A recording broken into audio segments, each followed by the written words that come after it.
Welcome to RR news. Varahi real estate Shankarpally వారు సమర్పించు మన లీడర్ కార్యక్రమానికి స్వాగతం.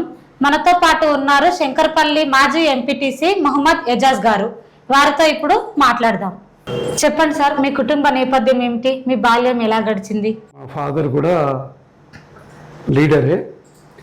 అయితే అప్పుడు చంద్రబాబు నాయుడు గారు తెలుగుదేశం పార్టీ ఉన్నప్పుడు ఆయన మండల వ్యవస్థ మన ఎన్టీ రామారావు గారు ఏర్పరిచినప్పుడు first Shankarpalli mandal co-option member మా ఫాదర్ గారు.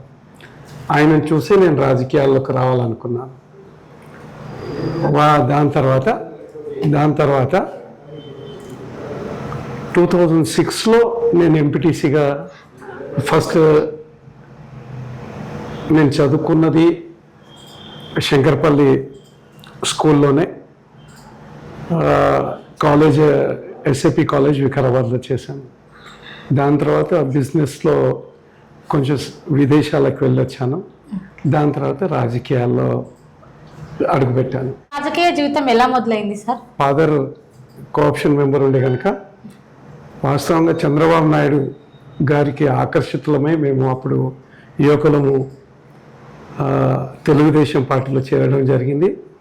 తెలుగుదేశం పార్టీ నుంచే నేను మొట్టమొదటిసారిగా 2016లో ఎంపీటీసీగా ఎన్నికయ్యాను. మీరు రాజకీయాల్లోకి రావడానికి ఎవరైనా ఇన్స్పిరేషన్ ఉన్నారా అంటే మీరేం చెప్తారు? చంద్రబాబు నాయుడు గారి క్రమశిక్షణతో మేము కార్యకర్తలాగా పనిచేసాం. దాని తర్వాత రేవంత్ రెడ్డి ఎలాగైతే 17 ఏళ్ల కాలంలోనే ఒక సీఎంగా ఎలాగైతే ఆయన డెవలప్ అయ్యారో ఆ స్ఫూర్తిని తీసుకునే మేము ఇప్పటి యువతకు అదే చెప్తున్నాం. మాదైతే అంత రాజకీయ నేపథ్యం కాకుండా ఇంతవరకు వచ్చాము మేము. కానీ వచ్చేవాళ్ళు రేవంత్ రెడ్డి గారిని ఆదర్శంగా తీసుకోవాలని కోరుకుంటున్నాను. మీ సుదీర్ఘ రాజకీయ జీవితంలో బాగా సాటిస్ఫాక్షన్గా అనిపించిన సందర్భం ఏమైనా ఉందా? అంటే వాస్తవంగా రాజకీయాల్లో వచ్చిన తర్వాత పనులైతే ఎవరైనా చేస్తారు. కానీ అప్పుడు నేను వచ్చిన ఫస్ట్ టైంలో రూపాయలకు 1 కిలో బియ్యం, రూపాయి కిలో బియ్యం, ఏదైతే 2 రూపాయల కిలో బియ్యం ఎన్టీ రామారావు గారు ప్రకటించారో అది కడుపు నిండా అన్నం పెట్టే చాలామంది బీదవారు చూసినప్పుడు చాలా హ్యాపీగా ఫీల్ అయ్యాను. ఏం డెవలప్మెంట్ వర్క్స్ చేశారు? ఎంత ఫండ్స్ మీ ప్రజలకి అందేలా చూశారు? శంకర్పల్లి అప్పుడు గ్రామ పంచాయతీ లోపల 2 ఎంపీటీసీ వార్డులు ఉండేవి. రోడ్డుకు అవతల ఒకటి, యువతల ఒకటి.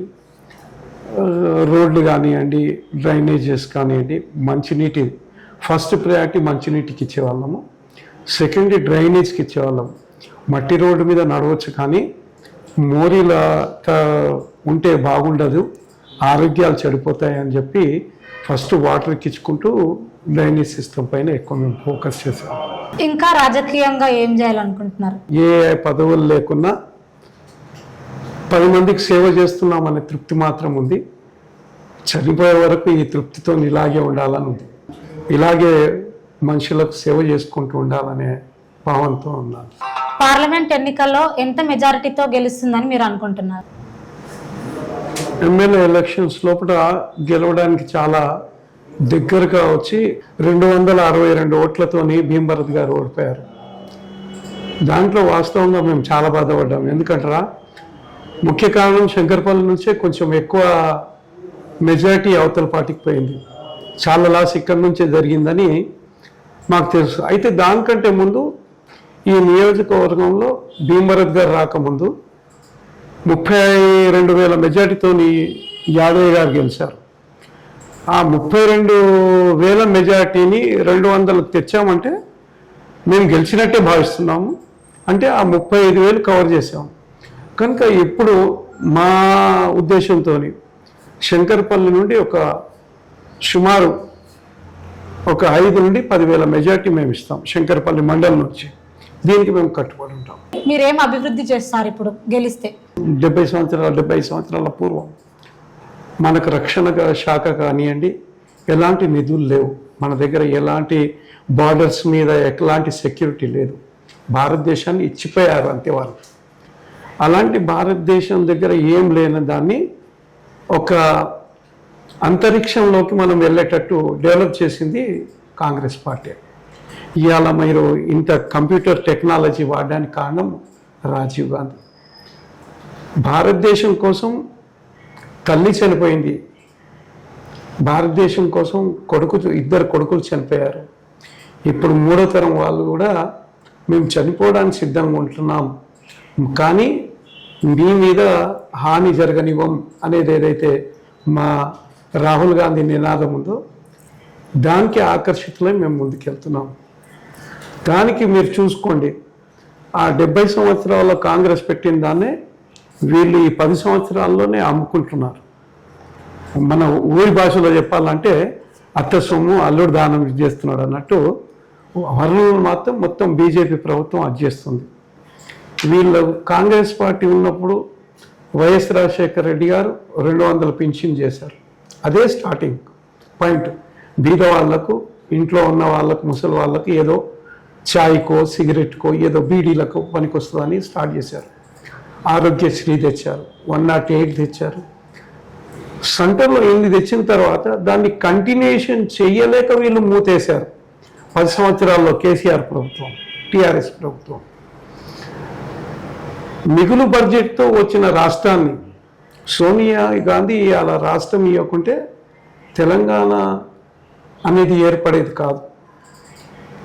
తెలంగాణ ఇచ్చినప్పుడు మిగులు బడ్జెట్ ఉందే, ఇవాళ అప్పుల బడ్జెట్ చేసిన పోయిండు కేసీఆర్.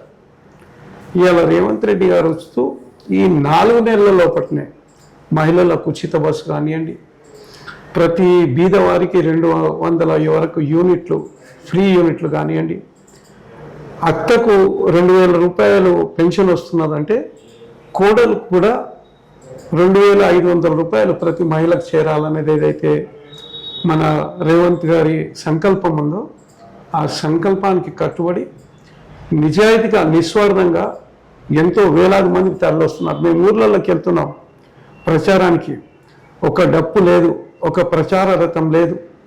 మా నాయకులు వెళ్తే బండ్ల ఆపుతనే ఆ ఊర్లో మహిళలు, పిల్లలందరూ జమ అవుతున్నారు. అట్లాంటి పరిస్థితి ఉంది ఇప్పుడు. కనుక డెఫినెట్గా పార్లమెంట్లో కాదు, భారతదేశంలో కూడా కాంగ్రెస్ పార్టీ అధికారంలోకి వస్తుందనే నమ్మకంతో ఉన్నాం. రుణమాఫీ చేస్తే నేను ఎమ్మెల్యే సీట్కి రాజీనామా చేస్తా అని అంటున్నారు. దాని గురించి మీరు ఏమంటారు? మా నాయకుడే ఇవాళ పేపర్లో స్టేట్మెంట్ ఇచ్చాడు, మీ టీవీలలో కూడా చూస్తున్నారు. 15th ఆగస్టు మేము లోపల చేస్తాము, దేవుని మీద ప్రమాణం చేసి చెప్తున్నా, నేను చేస్తాను, హరీష్ రావు నువ్వు రాజీనామా పేపర్ రెడీగా పెట్టుకోవాలని మా నాయకుడు చెప్పిన తర్వాత మేమైతే సంతోషంగానే ఉన్నాం. మాకు నమ్మకం ఉంది మా నాయకుడి మీద. కనుక కంపల్సరీ హరీష్ రావు సిద్దిపేటకు రాజీనామా చేయడం ఆయన ఇష్టం, ఆయన విజ్ఞతకే ఇష్టపెడతాం.